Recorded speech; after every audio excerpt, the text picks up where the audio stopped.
Salut à tous, ravi de retrouver sur canalturf.com pour évoquer le programme de ce jeudi 11 février.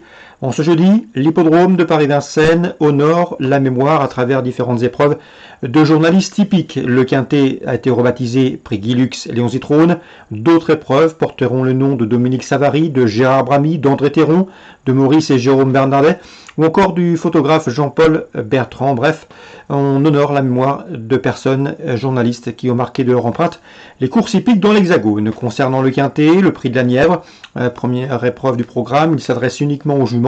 Voici ma sélection pour cette course. J'ai placé en tête le 13 Décoloration. Elle est irréprochable depuis plusieurs semaines, après avoir signé 4 succès, notamment 2 quintés. Elle s'est classée 3e face au mâle dans un lot bien composé et vient de conclure 3e également du groupe 3 Prix Hélène Johansson fin janvier. Si elle n'est pas émoussée par ce meeting, c'est la garder suffisamment de fraîcheur. Elle doit pouvoir jouer une nouvelle fois la victoire. Le 13 Décoloration.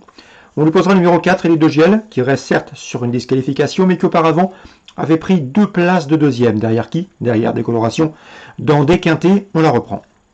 Le 14, Conchitana Ginilou, est en pleine forme. Elle reste sur 2 places de 2e, notamment celle du 17 janvier, où elle, ce jour-là, dominait plusieurs de ses rivales du jour, 4 pour être précis. Le 14, Conchitana Ginilou, confirmation attendue. Attention également au numéro 2, Effigie Royale, qui compte déjà 2 victoires et 2 places en une dizaine de quintés courus. 3e également du prix de l'Aveyron courant janvier. C'est une bonne chance. Le 6, DS Noire, est bien connue à ce niveau. Elle affiche 3 succès en 6 quintés courus. Elle est redoutable lorsqu'elle peut bénéficier d'un parcours caché. De la sorte, elle sait finir vite. Si c'est le cas ici, elle va intégrer le quintet gagnant. J'ai également retenu numéro 3, White Glove, jument scandinave, qui pour ses débuts en France, à Vincennes, a bien fini pour prendre une petite place dans le prix Hélène Johansson, terminant non loin de Décoloration. On s'en méfiera, c'est un bel outsider. Le numéro 5, dans cette épreuve, c'est Belle Emotion. Elle est en forme. Elle a remporté 2 de ses 3 dernières sorties publiques. Elle revient ici à Vincennes avec des ambitions, même si le lot est peut-être un peu plus relevé que la dernière fois. Le 15, Crescendis, n'est pas un modèle de régularité. Cela dit, si l'on en juge sur sa 3e place, obtenue derrière Conchitana Ginilou au mois de janvier, il ne faudrait pas être surpris de la voir à l'arrivée. On résume tout ça en chiffres. Le 13, Décoloration. Le 4, Elite de Giel. Le 14, Conchitana Ginilou. Le 2, Effigie Royale. Le 6, DS Noire. Le 3, White Glove. Le 5, à savoir Belle Emotion. Sans oublier le 15, Crescendis. 13, 4, 14, 2, 6, 3, 5 et 15. Vous pourrez également bénéficier d'autres informations en direct de l'hippodrome dans l'émission Vincennes Inside, où nos journalistes sont au plus près de l'action en recueillant auprès des drivers ou entraîneurs les maximums d'informations avant d'établir vos derniers jeux. Concernant ce programme, sachez également que vous pouvez le liker s'il vous convient.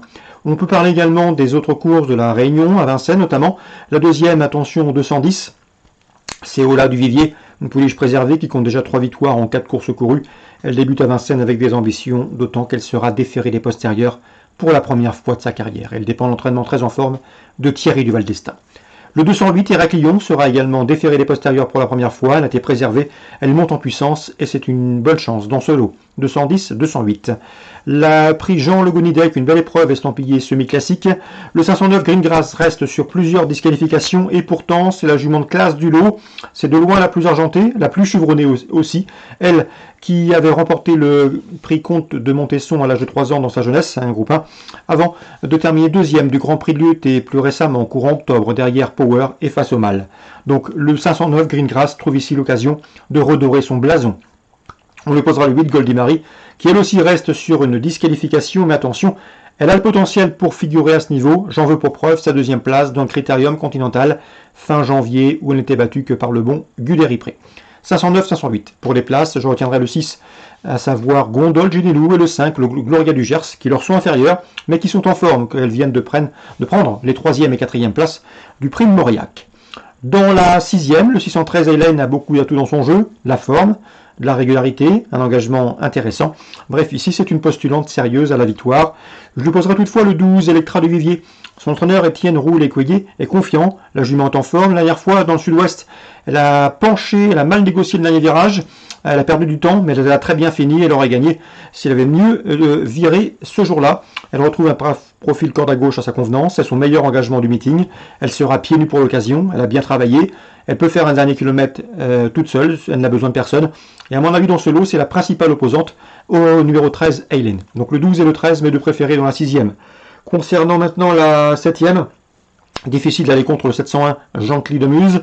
J'ai pu m'entretenir avec son propriétaire, Yannick Desmet, entraîneur certes, mais également propriétaire, puisqu'il a placé ce Jean-Cly de Muse dans l'effectif de Jean-Michel Bazir. C'est un bon cheval, qui possède de la vitesse, mais également de la tenue, donc pas de problème de distance, même si il aurait sans doute été mieux, à mon avis, sur plus long. En tout cas, avec ce numéro 1, derrière la haute start, 2100 mètres, il doit pouvoir s'en tirer.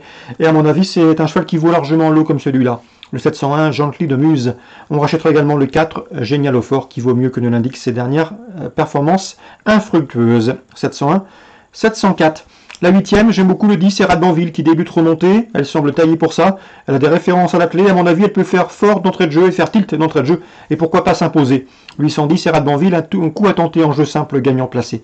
Bien sûr, le 13, Van Fligny, qui reste sur de bons résultats dans la discipline, constitue une rivale sérieuse pour elle. 810, 813. Concernant maintenant la Réunion 3, sur l'hippodrome de Mont-de-Marsan, j'aime beaucoup l'entraînement de Philippe Sogor pour cette réunion avec le 1 dans la deuxième, le 201 Halloween Song qui a déjà gagné sur ce parcours pour son unique sortie sur ce tracé, c'était au mois de septembre. Également, même topo avec le 407, c'est Imhotep qui est le lauréat de cette course en dernier. Il peut parfaitement conserver son titre, lui aussi présenté par Philippe Sogorb. Et dans la 6e, Philippe Sogorb pourra compter sur le 615. C'est Sierra Malpic, une jument qui se présente au départ d'un réclamé. Elle a couru 5 réclamés pour une victoire, 2 places de 2e et une 4e place. De quoi lui valoir ici des partisans logiques. Sachez également qu'elle a couru 4 fois sur cette piste de Mont-de-Marsan pour déjà une 2e place et 2 places de 4e. 615, Sierra Malpic. À mon avis, c'est une bonne chance pour venir pimenter les rapports d'un trio. La 6e, il faudra faire avec les Rivers, le 602 Mad River, qui a terminé 2e de cette course en dernier, et le 601 Qatar River, qui dispose bien évidemment d'une toute première chance théorique. 602, 601. Concernant Pornichet Réunion 4, petite information sur la 4e avec les 2 protégés de Richard Joly, ce sont 2 bonnes juments. Richard Joly m'a dit que c'était 2 juments qui l'avaient préservé, qui étaient en retard de gain, qui avaient une belle saison à réaliser. C'est le 5, Fefroline, et le numéro 6 également, à savoir Féline de Lavaux, qui a très bien fini d'ailleurs dernièrement à Vincennes, et aurait terminé plus près si elle s'était tenue un peu plus près dans le parcours. 405, 406, pieds nus l'une et l'autre dans ce rendez-vous. Elles doivent pouvoir répondre présentes dans cette 4e course du programme de Pornichet, Réunion 4. Voilà pour les infos de ce jeudi 11 février. N'oubliez pas de liker ce programme s'il vous convient, s'il vous donne satisfaction. N'oubliez pas également en direct de l'hippodrome l'émission Vincennes Inside, comme pour toutes les réunions du meeting d'hiver de l'enseigne. Bon jeu, bonne journée, rendez-vous demain.